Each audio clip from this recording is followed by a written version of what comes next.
पवित्र trust a little effort for a big smile. एंतुड़ी ठारू मशाणी एक विशाल महायात्रा।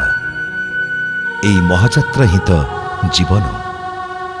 शैशवर आ ठारू आरंभ करी वार्धक्यर य ल जाए लंबीची एई यात्रा। वार्धक्य किंतु बेले बेले बोझ पालटि जाए निज पई। फेरार हो जाइथिबा हस खुशी को खोजिबा पई एमानकु भाग्य आनी पहुंचाई दिए वृद्धाश्रम।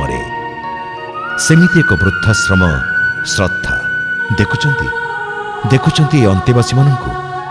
एमानंक देहरे सर्वहारा बयसर बोझ, मुहरे थम थम उदासपण।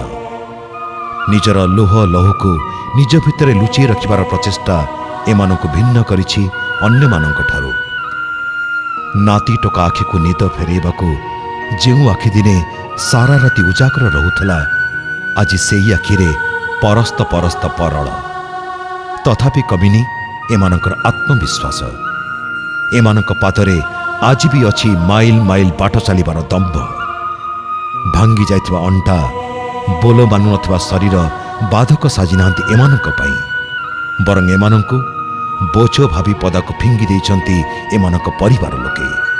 निजर पुओ पुतुरा आत्मीय सोदर केही भी आहा टिके कहि नांती एमानक पई। ठीक फकीर मोहन को डाक मुंशी गप परी एमानक कहानी। एमानक भितरे भी अनेक अछंती तथाकथित बाबू बाबुआंक बापा माँ।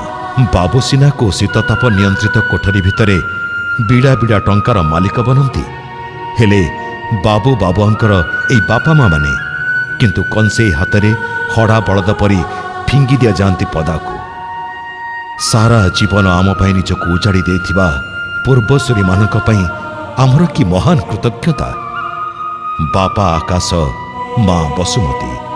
पिला माने सिना ए कथा भूली गले, हेले ए कथा आज भी भूली नांती एमाने।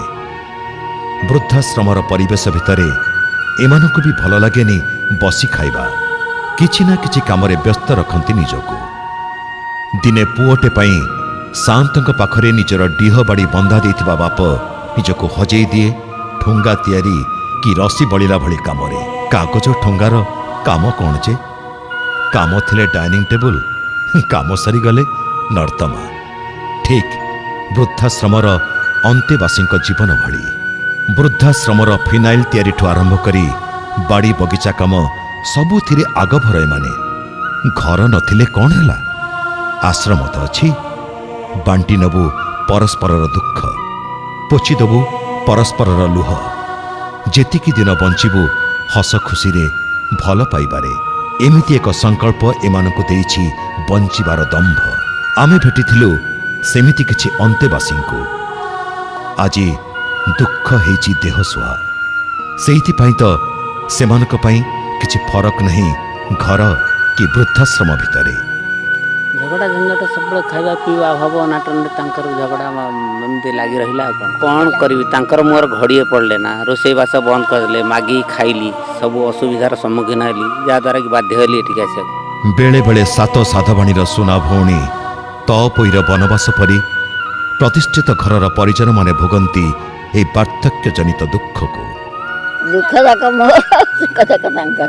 हाँ मैं जन्मर कष्ट करके आसी पर्यंत। ए नीरवता, ए संभ्रमता कौन आमको किछि कहेनी? तथापि नीरव रुहंती आम समयर आधुनिक श्रवण कुमार माने। बेले बेले बिचरा माटू भी सहिबाकू पड़े पुअर अत्याचार को। आ गोटे पुओ पछाड़ी से ताज पाखे थली ना से ताख निज पिला बन के देखिए मते देखिए गारे थली गोटे पुओ पाखे से बाड़िया पिटा खला जोठू पळी एली कटक। बेसी बिगड़ी जा मो ऊपर उकाला करते जावार हेठू आ 10 मास 10 दिन आमको गर्भरे धरिथिबा माँ पई एया हेउछि आमर प्रतिदान।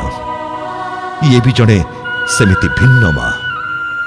हेमलता पंडा मो स्वामी मरीगले। आराम से चाकरी करते मरीगले। दिहर भी मरीगले, अड़िचर थे। पुतुरा तो एमती अशांति है सब मन खराब कर अशांति कराइला। झील कहला तू पड़ा। आपण कौन कहबे याको? हस भितर कांद ନା କାନ୍ଦ ଭିତରର ହସ, ସୁଖ ଭିତରର ଦୁଃଖ ନା ଦୁଃଖ ଭିତରର ସୁଖ। ଧନ୍ୟବାଦ ବୃଦ୍ଧାଶ୍ରମର କର୍ମକର୍ତ୍ତାମାନଙ୍କୁ, ଯେଉଁମାନେ କୋଳେଇ ନେଇଛନ୍ତି ଆମର ବାପା ଆଉ ବଡ଼ ବାପାମାନଙ୍କୁ, ବୋଉ ଆଉ ବଡ଼ ବୋଉମାନଙ୍କୁ। ତଥାପି ଏମାନେ ହସିପାରନ୍ତି। ହୁଏତ ଆଜି ବି ଟିଭି ଆଗରେ ବସିଥିବା କୋଉ ପୁଅ ପରଦା ଆଗରେ ନିଜର ବାପା ମାଙ୍କୁ ଦେଖି ମୁହଁ ଢାଙ୍କୁଥିବ ଗାମୁଛାରେ। ସେମାନଙ୍କୁ ଆମର ଗୋଟାଏ ପ୍ରଶ୍ନ, କ'ଣ କେବେ କେବେ ତମର ମନେ ପଡ଼େନି ବାପାଙ୍କର ଝାଳୁଆ ଗାମୁଛାର ବାସ୍ନା, ବୋଉର ସ୍ନେହଭରା ପଣତକାନି? ସାବାସ ଓଡ଼ିଆ, ସାବାସ। ପବିତ୍ର trust, A little effort for a big smile.